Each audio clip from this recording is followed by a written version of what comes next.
dia cuma modus doang biar kamu terima cintanya. Kamu tuh jangan mimpi ya. Kamu mau jadi pacar dia, kamu mau nikah sama dia. Sampai kapanpun saya nggak akan rela. Kalau aku nggak bisa dapetin kamu, Intan, laki-laki manapun nggak bisa dapetin kamu dengan gampang. Jadi Intan mau dilamar? Iya dong, calonnya kayak Raya, gak kayak kamu. Sayang kamu ya. Sebentar lagi kamu akan merasakan apa yang selama ini aku rasakan.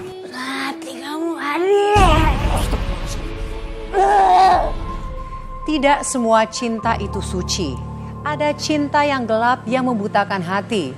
Hingga pelakunya rela mengorbankan segalanya, termasuk menghalangi jodoh dengan cara kotor.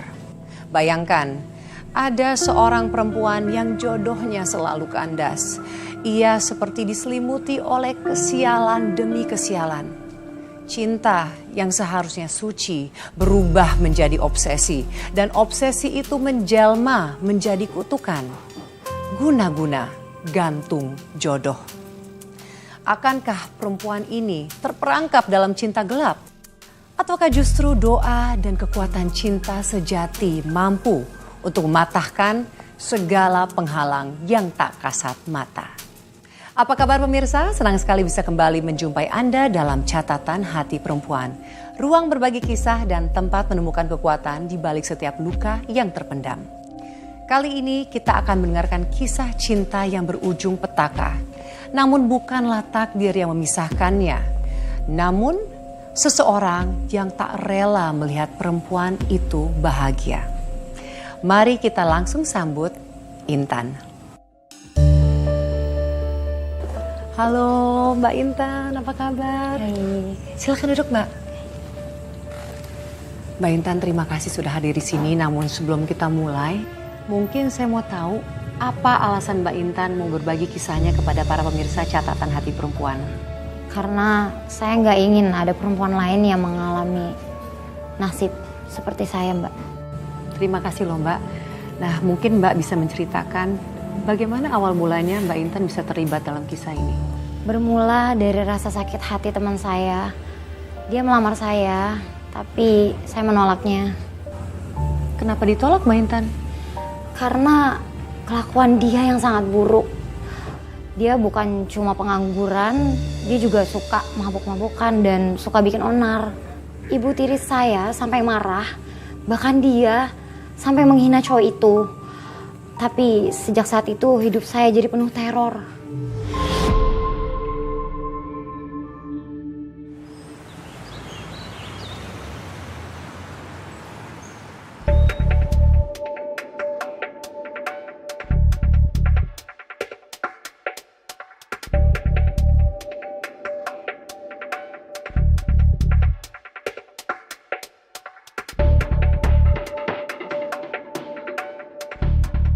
Diminum tehnya. Makasih ya Intan. Aku minum ya.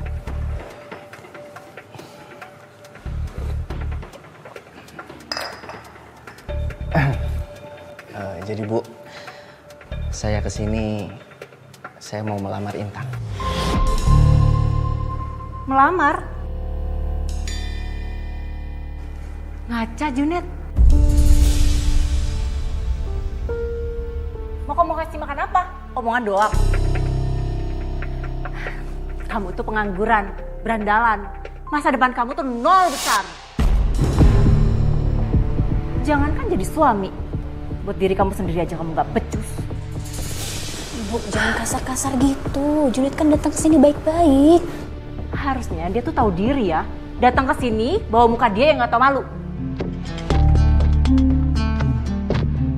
Tapi saya cinta Bu sama Intan.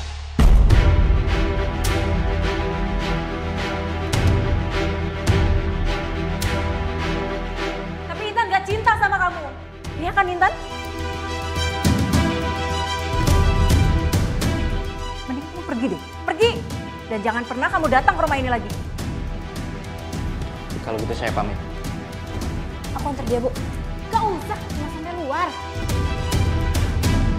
Junet. Omongan ibu jangan dimasukin ke hati ya. Walaupun agak kasar. Maafin ibu ya, Jun. Aku tahu aku bukan siapa-siapa, Tan. Tapi aku juga manusia, aku punya perasaan. Kalau kamu mau tahu, semenjak sekolah aku udah suka sama kamu. Dan perasaan itu nggak pernah hilang. Makasih atas kejujuran kamu, Jun. Tapi maaf, aku nggak bisa balas perasaan kamu.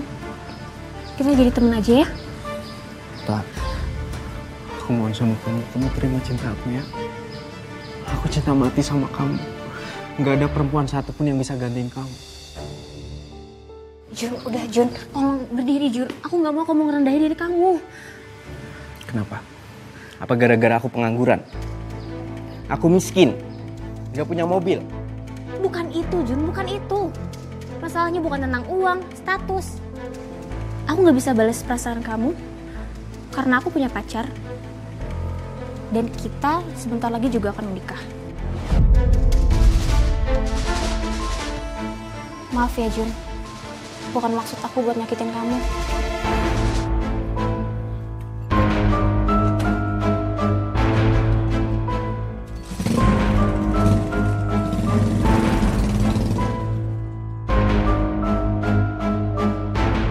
Saya melihat Junet benar-benar kecewa. Saya ngerti, mungkin dia merasa terhina. Tapi saya nggak pernah punya perasaan apa-apa sama dia dari dulu.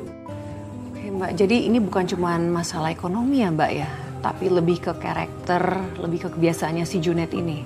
Menurut saya pasangan hidup itu bukan cuma soal cinta, tapi tanggung jawab, arah hidup, dan saling menguatkan. Kalau dari awal udah punya kebiasaan buruk seperti itu, gimana saat nanti saat sudah menikah?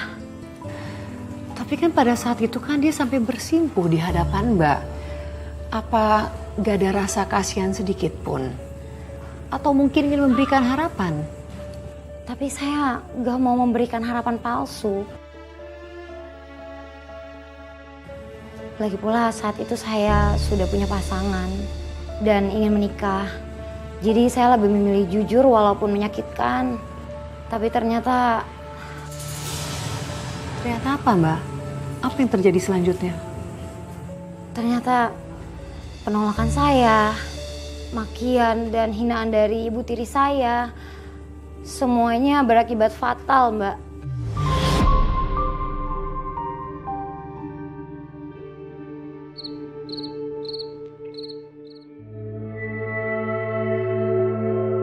Sebentar lagi kamu akan jadi milik aku, Intan.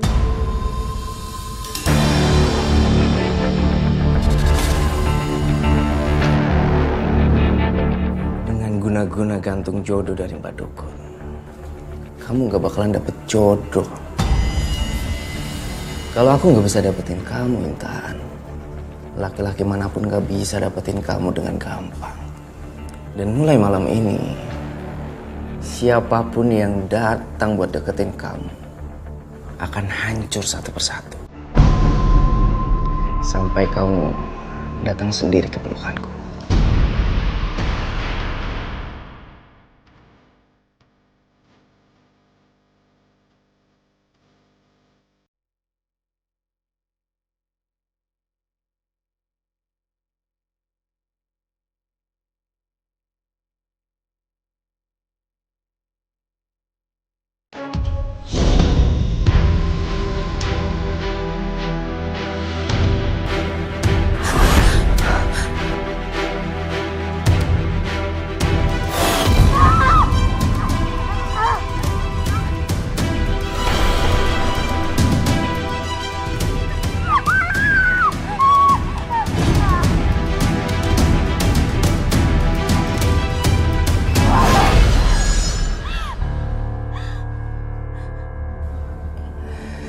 Intan sayang, sebentar lagi kamu bakalan jadi milik aku.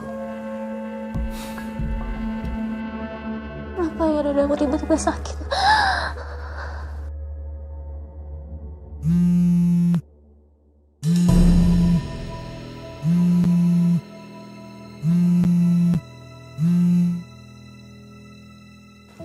Halo sayang. Intan, kita putus ya. Kamu ngomong apa sih? Kamu ngeprank aku ya? Enggak, aku serius. Aku mau kita putus. Kok kamu tiba-tiba ngomong kayak gitu? Emangnya aku salah apa? Kamu gak salah apa-apa kok. Akunya aja yang udah gak mau lanjutin hubungan kita. Udah, itu aja ya yang mau aku omongin. Nang, halo? Sadar atau tidak kau lakukan itu. Aku salah apa, Nang? Kenapa kamu jahat banget gini, Nang? Begini caramu untuk hancurkan aku. Rusak sudah aku dan hidupku. Tiba-tiba aja pacar saya mutusin saya tanpa sebab, Mbak. Padahal sebelumnya baik-baik aja. Gak ada tanda-tanda akan ada masalah besar. Kok bisa tiba-tiba sih, Mbak? Jadi belum ada atau nggak ada pertengkaran sama sekali sebelumnya? Gak ada. Bahkan sehari sebelumnya kita tuh masih video call seperti biasa. Masih sempat bilang sayang. Dan waktu itu Mbak langsung percaya begitu aja? Awalnya saya kira mungkin dia dipengaruhi ibu tiri saya. Soalnya dari dulu ibu emang gak pernah suka saya pacaran. Saya mikir mungkin dia nekan pacar saya.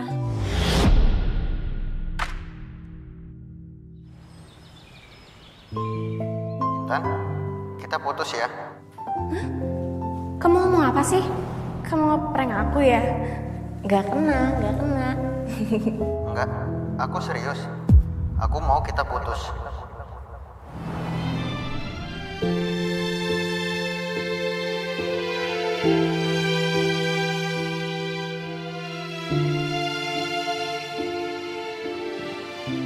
Kamu kenapa? Pagi-pagi udah melamun. Aku putus, Bu, sama Danang. Syukurin. Dari awal juga ibu udah gak serak sama itu cowok. Cuman buruh pabrik. Gajinya berapa sih? Ya ampun, Bu. Aku lagi sedih loh. Kok Ibu ngomongnya kayak gitu?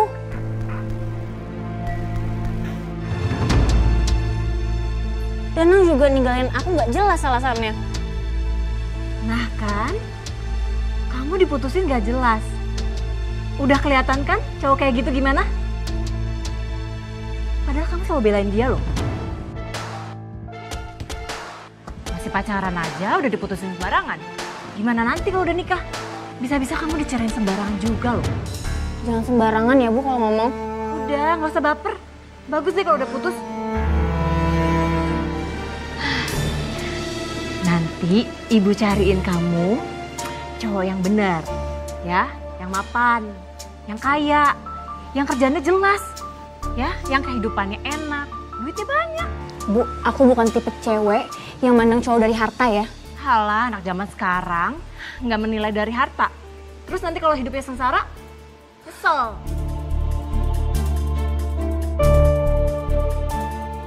Dikasih tahu malah kayak gitu, biasaan. Setelah saya selidiki, ternyata dia ninggalin saya aja, Mbak, tanpa sebab.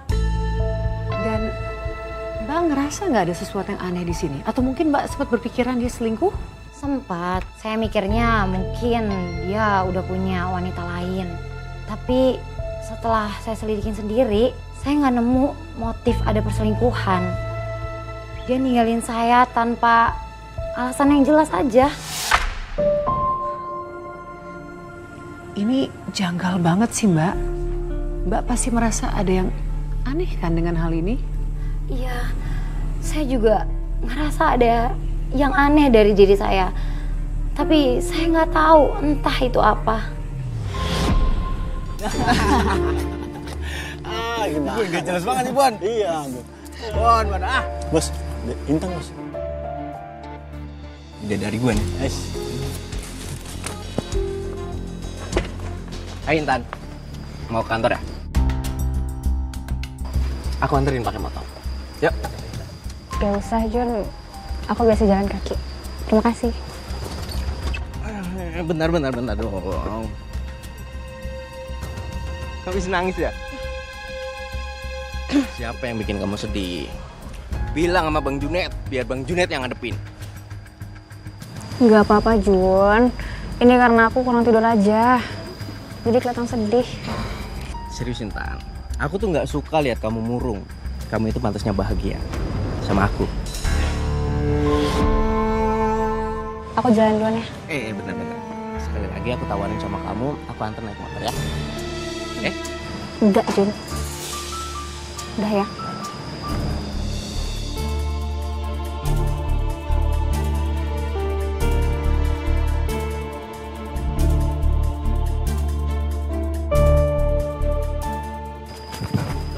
Lanjut dong, ini Mas. Di saat saya masih bingung, kenapa tiba-tiba diputusin sama pacar saya tanpa sebab.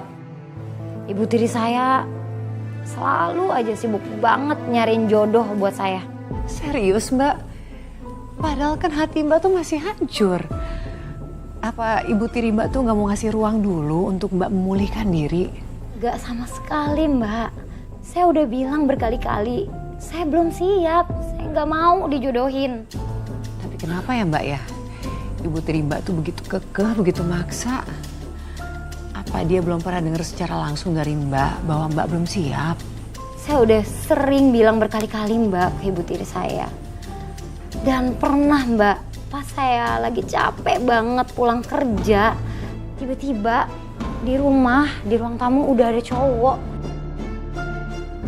Katanya itu anaknya dari temen ibu tiri saya. Katanya mau dijodohin sama saya. Sebentar ya Nak Irwan, bentar lagi pasti Intan datang. Yap. Assalamualaikum. Waalaikumsalam. Intannya datang. Sini sayang. Sini.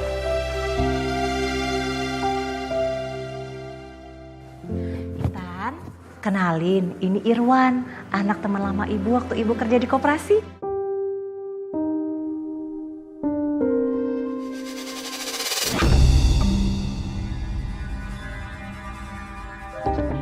Irwan. Intan. Kalian berdua ngobrol dulu ya. Ibu mau bikin minum dulu. Silakan. Saya sudah dengar tentang kamu. Pekerja keras, mandiri, dan gak suka neko-neko. Saya biasa aja kok. Saya tipe cowok yang suka perempuan rumahan. Tahu nggak? Nanti kalau kita sudah nikah, kamu nggak usah kerja, cukup di rumah aja. Nanti saya kasih uang bulannya yang banyak. Hah? Cowok kayak gini mau dijodohin ibu sama aku? Ih, nggak banget. Ngomongnya sombong. Maaf ya mas, aku capek banget tadi banyak kerjaan. Aku ke kamar duluan ya. Oh ya sudah, nggak apa-apa. Daripada ganggu kamu kerja, saya pamit dulu ya. Salam buat ibu ya.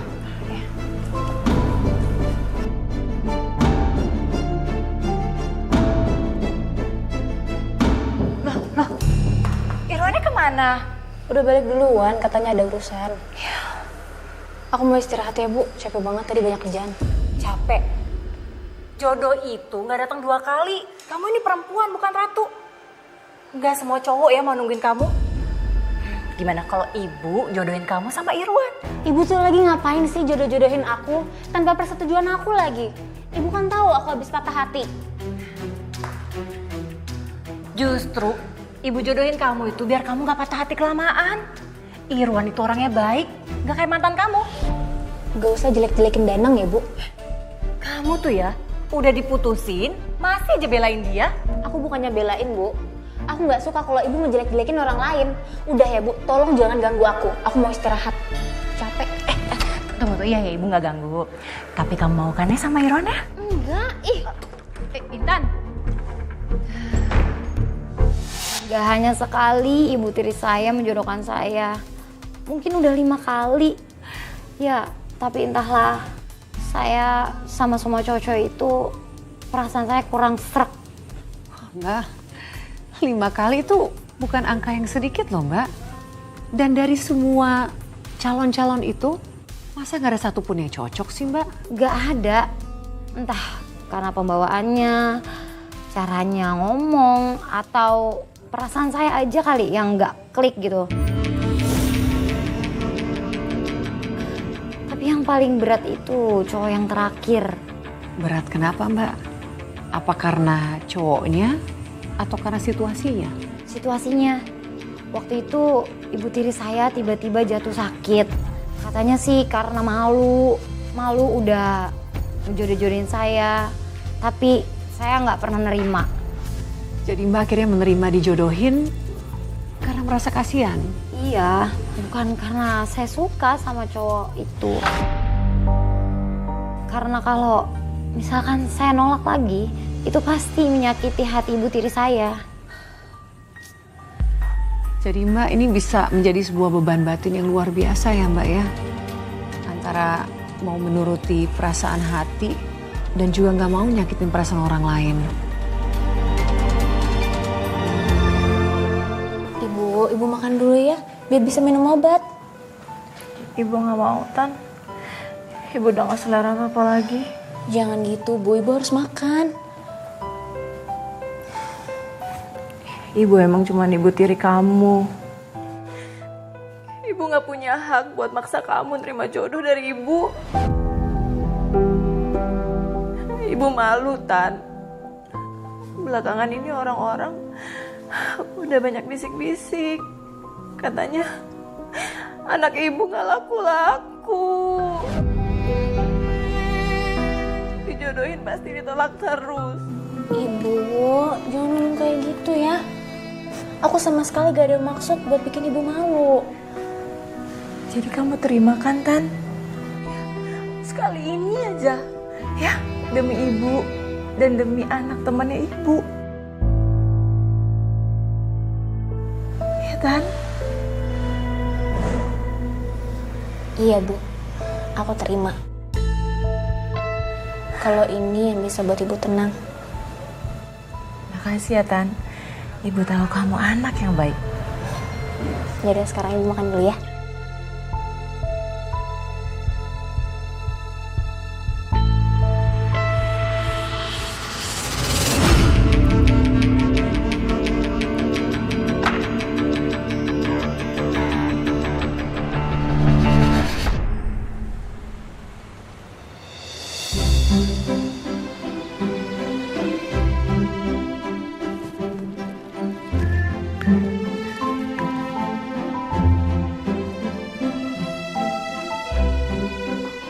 Misi. Misi.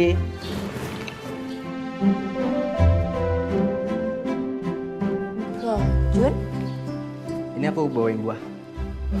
Buat kamu sama ibu kamu. Ih, makasih banyak loh. Repot-repot banget. Enggak lah, nggak repot. Santai aja. Apa itu? Alah, buah-buahan. Paling hasil malak dari pasar.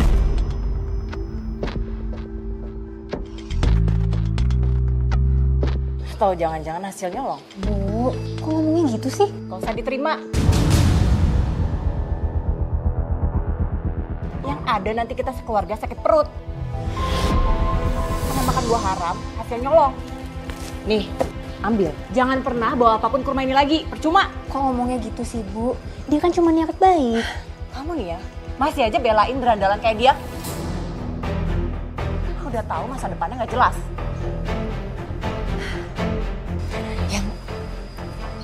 Mending sekarang kamu siap-siap.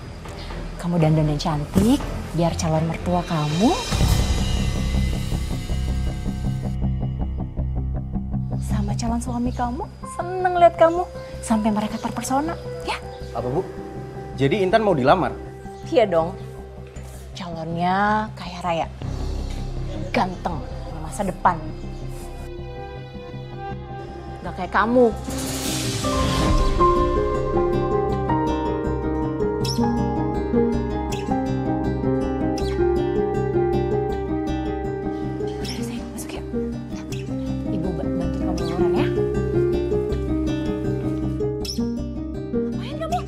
Pergi.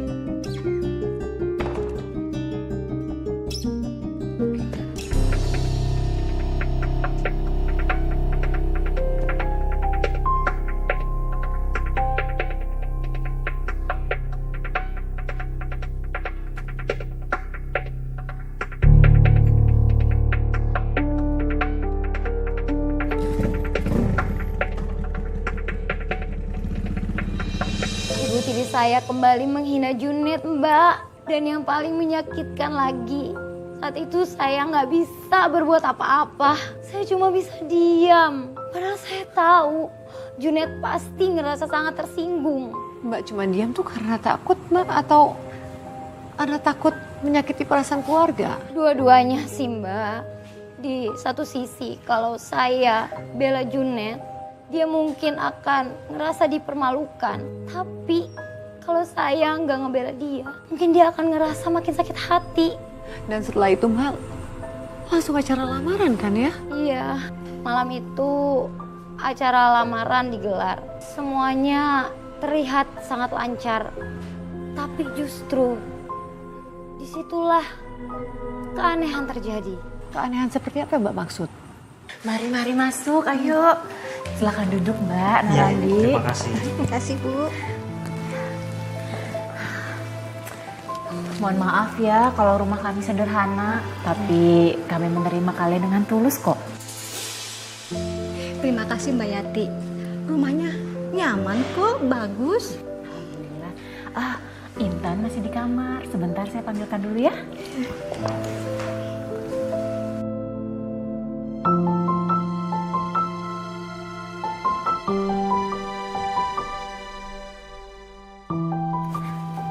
Intan, Randi udah datang sama keluarganya juga. Kamu lihat sendiri deh, dia ganteng banget. Cocok sama kamu. Iya Bu, bentar lagi aku keluar. Aku nyelesain makeup bentar ya. Kamu cantik bangetan. Ibu yakin Randi pasti jatuh cinta lagi lihat kamu malam ini. Ibu bangga banget. Ibu seneng sekarang kamu nurut sama ibu. Semoga ini yang terbaik ya. Amin Bu. Ya udah kamu cepetan ya. Jangan bikin calon besan kita nunggu lama. Iya Bu. Ya udah.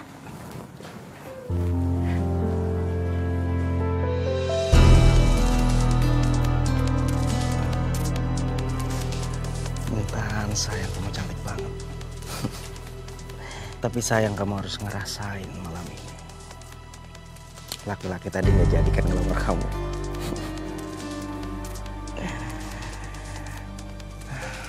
Sayang banget perempuan secantik kamu. Masa aku nggak bisa dapetin kamu?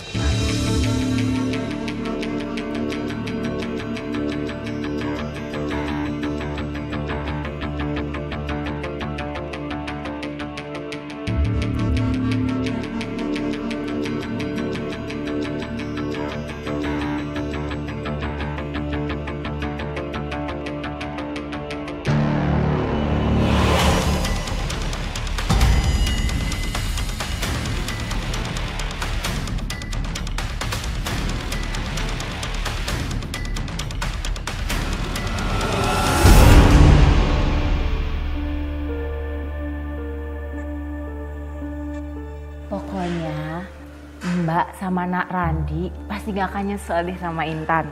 Intan tuh anaknya baik, sopan, pinter masak lagi. Udah gitu anaknya cantik, apalagi kalau udah dandan. Cantiknya udah kayak bidadari turun dari langit. Saya tuh suka dibilang tetangga kalau beruntung banget punya anak kayak Intan.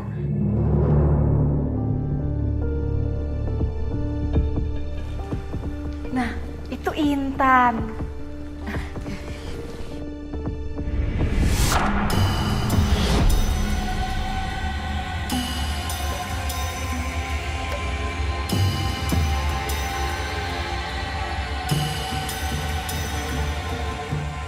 Itu wajahnya kok seperti itu Ibu ya? Gitu ya? Kalian pasti takjub kan lihat kecantikan anak saya? Nggak kalah cantik sama selebriti. Sini sayang. Nih, kamu salim sama calon mertua dan calon suami kamu.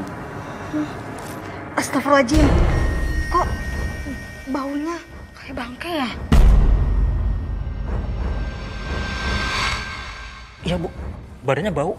Ini nggak normal ini Bu. Saya nggak nyium bau apapun. Iya apa sih? Ini rumah wangi loh. Kalian ngomong apa sih? Bu Yati, maaf ya. Kami tidak lanjut lamaran ya. Saya takut wajahnya Intan yang menyeramkan. Loh, ayo Randy. Loh kok gitu? Bu, saya pamit ya. Lo ada apa Bu? Ada apa sih? Gara-gara kamu Intan, kamu tuh emang bawa sial ya. Mereka jadi gak lamar kamu tahu nggak? Kok nyalahin aku sih, Bu? Yang ngejodohin aku kan Ibu. Kamu tuh ya sama kayak almarhum bapak kamu. Susah banget diatur, makanya dia sakit-sakitan sampai meninggal. Gak usah bawa-bawa Bapak ya, Bu. Bapak gak pernah maksa hidup Ibu. Jadi Ibu harus bersyukur. Dulu Ibu apa? Cuma janda di kampung yang ditolongin Bapak. Kurang ajar kamu ya.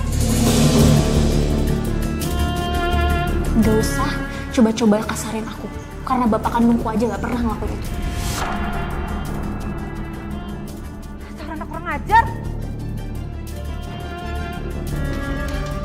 Hari itu akhirnya saya nggak jadi lamaran, Mbak. Tapi Mbak, saya jadi penasaran Mbak. Jadi pada saat lamaran itu, calon suami dan calon mertua Mbak bilang kalau mereka takut. Iya, Mbak.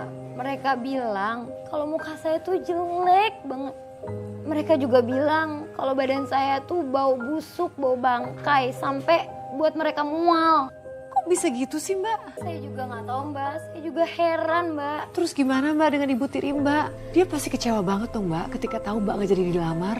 Sejak acara lamaran yang gagal itu, hubungan saya dan Ibu Tiri saya jadi renggang. Ibu Tiri Mbak marah besar ya? Sampai-sampai waktu itu kita ribut. Mbak, sebentar Mbak. Tapi masa Ibu Tiri Mbak tuh nggak merasa ada yang aneh? Ketika calon mantu dan calon besannya mengatakan, maaf ya Mbak, kalau Mbak itu jelek dan bau, masa dia nggak merasa ada yang janggal? Mungkin Ibu Tiri saya waktu itu masih emosi dan jadi dia nggak ngeh terhadap diri saya. Tapi semenjak saat itu saya jadi ngerasa ada yang aneh di diri saya. Makanya saya mulai curiga sama Junet. Sama Junet Mbak? Memangnya apa sih yang membuat Mbak akhirnya curiganya sama dia? Soalnya waktu itu saya pernah mergokin Junet ngelakuin hal yang enggak, Mbak. Ngapain sih Ibu ngejelek-jelekin almarhum Bapak? Bikin kesel aja deh.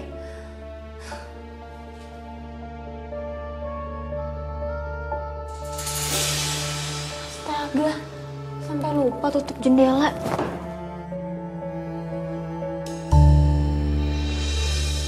Itu Junet kan? Ngapain ya di situ? Malam-malam gini lagi.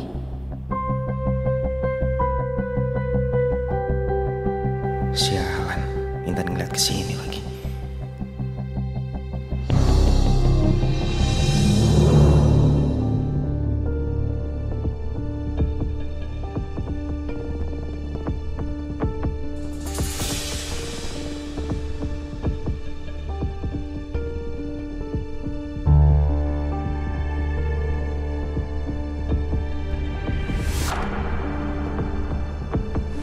Kayak ada orang ya. Itu orang ya? Mas, maaf, boleh jalan bareng gak ya? Saya takut udah malam kalau jalan sendiri. Mas?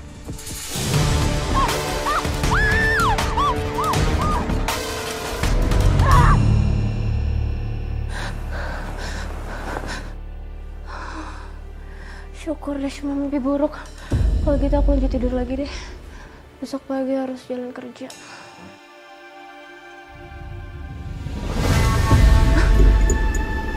Ada kedip ya?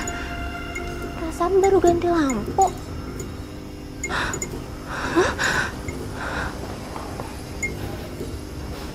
Kayak bau melati.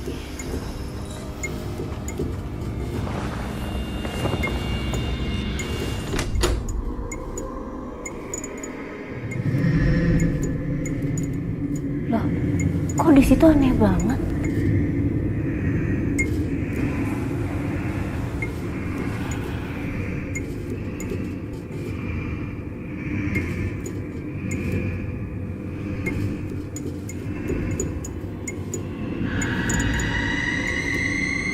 Ibu? Ibu ngapain malam-malam di sini?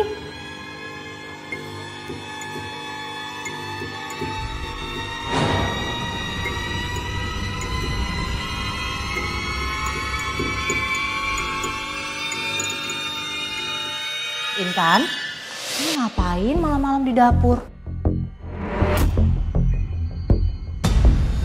Loh, kok ibu ada dua? Kamu tuh kenapa sih kayak ngeliat hantu? Kamu hantu ya? Jangan deket gak? Pergi! Apa sih? Enak aja, ini tuh ibu. Lihat tuh. Nggak lihat apa? Kaki ibu nginjak lantai. Oh iya. Maaf Bu, tadi Intan ngalamin hal aneh. Hal aneh? Barusan Bu, lampunya kedap-kedip. Di kamar Intan juga. Terus ya, Bu Melati. Kamu tuh jangan ngarang-ngarang cerita deh. Bilang aja kalau kamu mau dijodohin lagi kan? Intan gak ngarang cerita Bu. Apa yang Intan ceritain itu beneran terjadi. Dan Intan rasain sendiri. Udah, ibu nggak percaya sama omongan kamu ah. Jadi setelah kejadian itu, Mbak diteror sama hal-hal yang aneh. Iya Mbak, saat itu saya benar-benar ketakutan. Setiap saya mau ke dapur atau ke kamar mandi, saya selalu aja was-was. Aduh Mbak, aku gak kebayang jadi kamu, kasihan banget Mbak. Apa yang kamu lakukan Mbak, agar bisa terbebas dari teror yang menyeramkan itu? Akhirnya saya curhat soal itu ke teman-teman kantor saya Mbak. Kok malah curhat teman-teman kantor Mbak? Soalnya teman kantor saya ini orangnya benar-benar religius Mbak. Jadi saya pikir mungkin aja dia bisa bantuin saya. Jadi gitu Mas ceritanya. Menurut Mas Hadi, apa ya yang harus aku lakuin supaya terbebas dari teror ini? Jujur Mas, aku udah capek banget ketakutan setiap hari. Saran saya cuma 2, Tang. Yang pertama, kamu harus lebih rajin ibadah. Dan yang kedua, kamu harus mendekatkan diri sama Allah. Aku yakin kalau kamu melakukan 2 hal itu, teror menyeramkan itu gak akan kembali lagi. Iya Mas, aku akan ikutin saran kamu. Makasih banyak ya Mas, udah mau dengerin curhatan aku. Sama-sama Intan. Aku doain semoga Allah melindungi kamu. Amin. Ya Allah, perasaanku selalu tenang ya kalau lagi sama Mas Hadi. Apalagi kalau dengar nasihatnya. Hatiku langsung rasa teduh.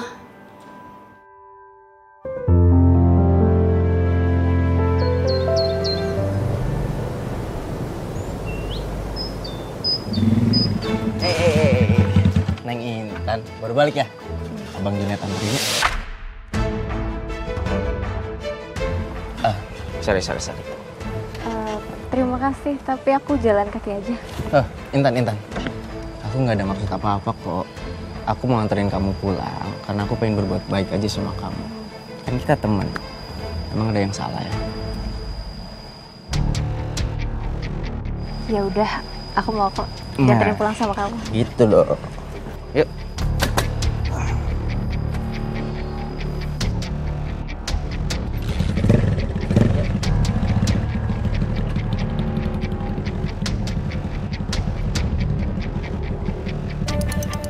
Kayaknya Intan udah bisa nerima cinta aku nih.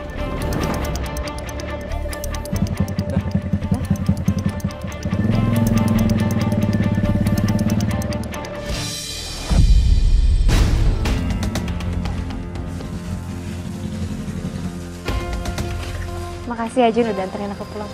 Sama-sama, santai aja. Kalau mau langganan juga bisa. Gratis buat perempuan secantik kamu. Apaan sih?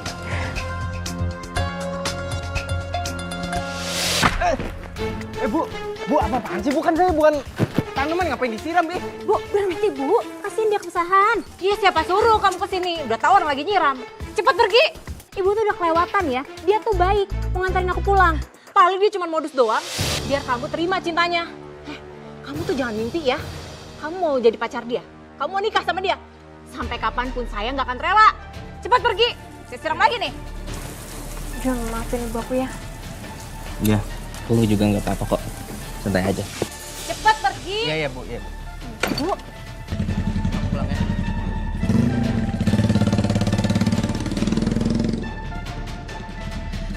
Ibu tuh bener-bener kelewatan ya. Ibu malu-maluin aku di depan Junet. Kok jadi marah sama ibu? Maksud ibu tuh kan baik. Kamu aja otaknya udah koslet karena kamu diantar sama Junet. Terserah deh ibu ngomong apa, aku udah capek.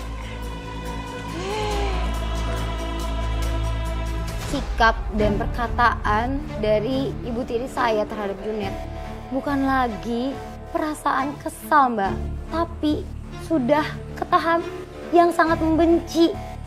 Sudah segitunya ya perasaan ibu tiri Mbak ke Junet. Iya, Mbak.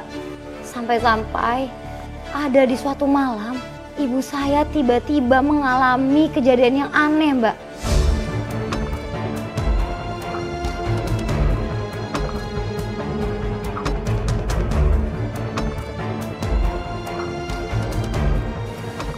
Masuk. Masuk.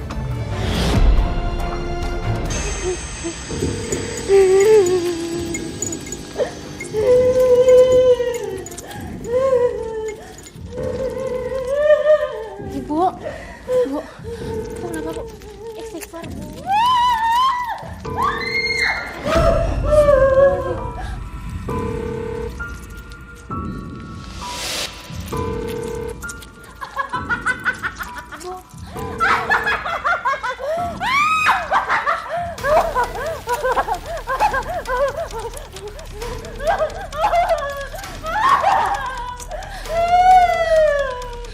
Ya Allah, Ibu kenapa begini ya Allah?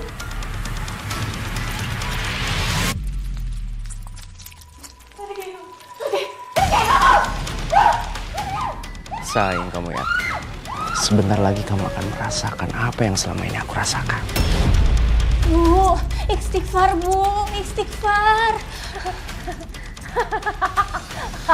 Astagfirullahaladzim. Astagfirullahaladzim.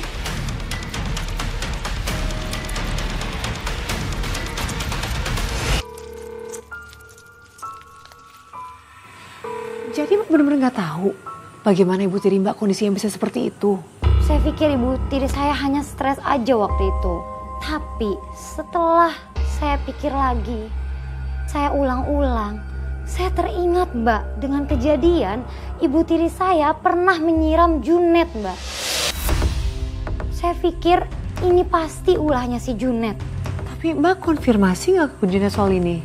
Enggak, Mbak, karena saya takut itu bisa nyinggung dia. Lagi pula saya juga nggak punya bukti. Tapi kondisi ibu tiri Mbak sendiri bagaimana setelah itu? Kondisinya masih terus seperti itu sampai waktu itu saya minta restu dari ibu tiri saya untuk menikah dengan Mas Hadi. Ibu tiri saya cuma bisa diam dan hanya tatapan kosong aja, Mbak. Jadi akhirnya Mbak menikah sama teman sekantor Mbak. Oh Mbak, selamat ya Mbak ya. Iya Mbak, makasih ya Mbak. Tapi ternyata teror menyeramkan itu masih selalu ada walaupun saya sudah beribadah bersama dengan suami saya.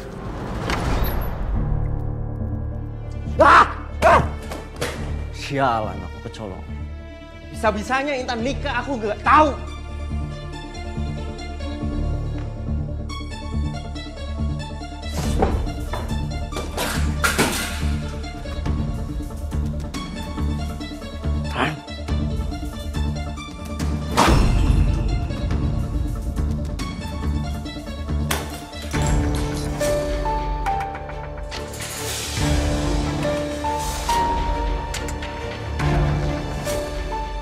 Aku nggak rela kamu bisa nikah dengan laki-laki lain, Intan. Aku bakalan minta guna-guna yang lebih ampuh ke Mbah Dukun buat merusak rumah tangga kamu.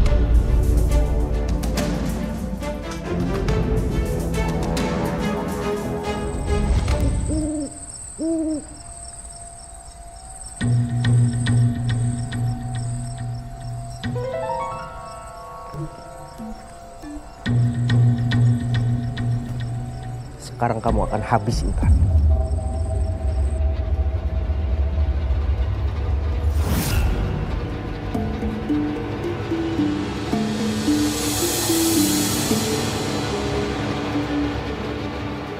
Astagfirullah.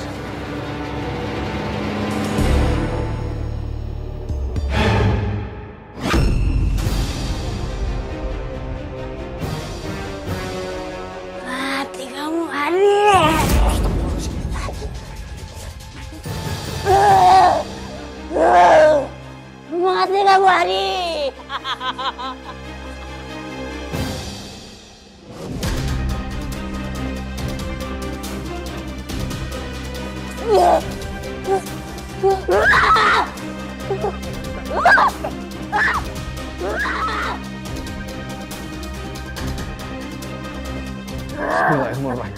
Allah la ilaha illallah. Wah, tahu dulu semua.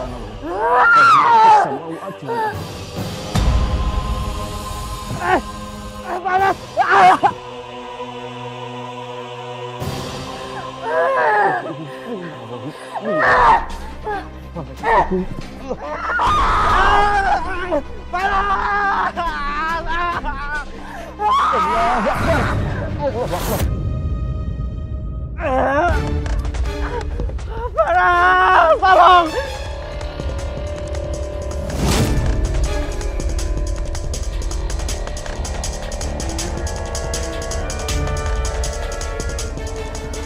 Alhamdulillahirrahmanirrahim.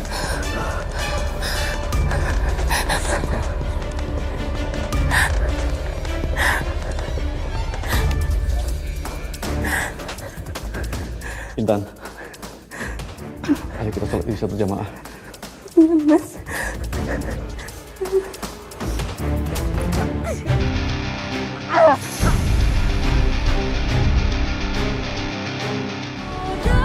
Amin ya rabbal alamin.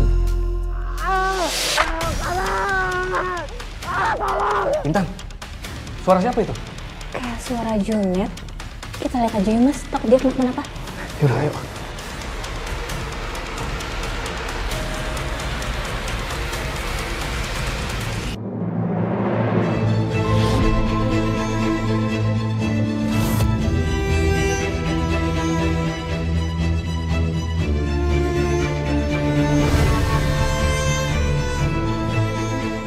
Astagfirullahaladzim Junet.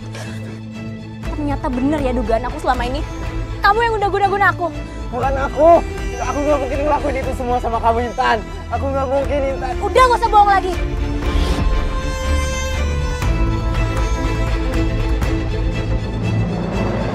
Selama ini aku udah curiga ya sama kamu. Karena kamu temen aku gak mau asal nuduh tanpa bukti. Aku ngehargain perasaan kamu. Tapi sekarang bukti udah ada di depan mata.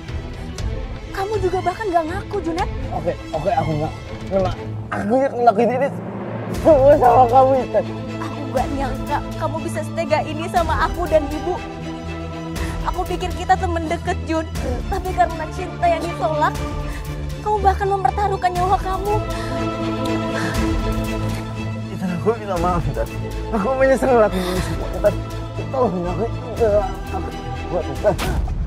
Sadar atau tidak kau lakukan itu. Kau lukai cinta setiaku. Begini caramu untuk Ya Allah, ampunilah segala dosa-dosa hamba-Mu ini ya Allah. Berikanlah keselamatan untuk hamba-Mu ini ya Allah. Rabbana atina fid dunya hasanah wa fil akhirati hasanah wa qina azabannar.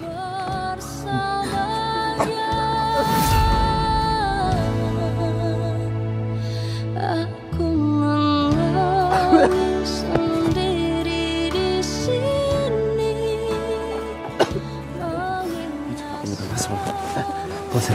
Mas Hadi, aku minta maaf, aku menyesal Mas. Aku minta maaf Mas. Aku menyesal. Maafin aku. Kami akan maafin kamu. Tapi kamu harus tobat. Minta ampun sama Allah. Iya, aku bakalan tobat. Aku tobat. Sejak hari itu, teror menyeramkan itu sudah berhenti seutuhnya, Mbak. Duh, Mbak, syukurlah. Saya ikut bahagia, Mbak.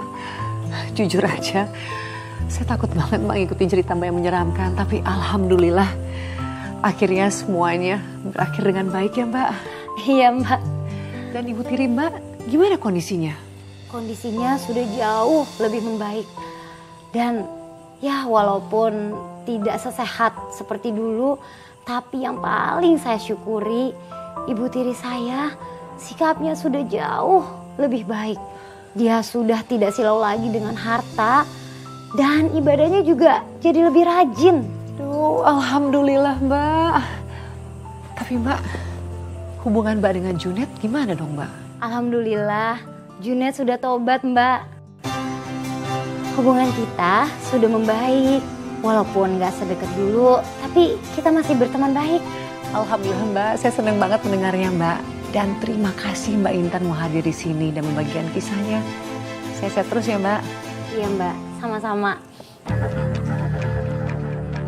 Pemirsa, kisah yang baru saja kita dengarkan tadi banyak terjadi di sekitar kita.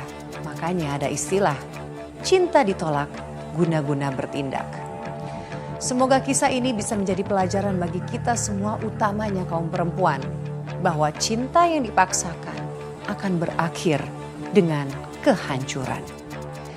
Terima kasih telah menyaksikan Catatan Hati Perempuan. Sampai jumpa dalam episode berikutnya.